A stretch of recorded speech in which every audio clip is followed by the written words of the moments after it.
主說：我是善牧，我認識我的羊，我的羊也認識我。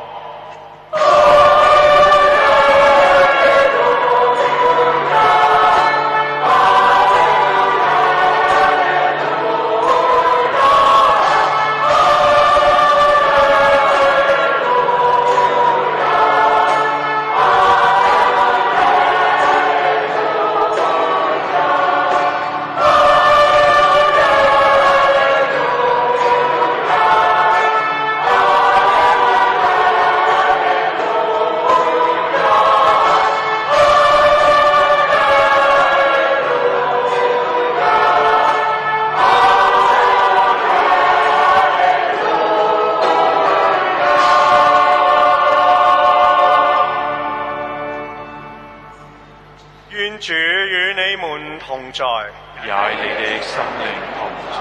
恭讀聖若望福音。主，願光榮歸於你。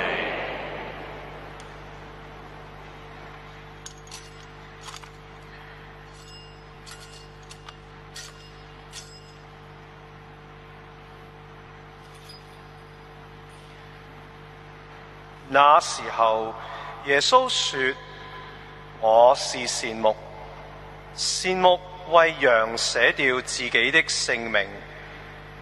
傭工因為不是牧人，羊也不是他自己的，一看見狼來，便棄羊逃跑。狼就抓住羊，把羊趕散了。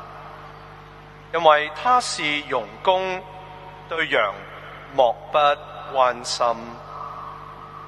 我是善牧，我認識我的羊，我的羊也認識我，正如父認識我，我也認識父一樣。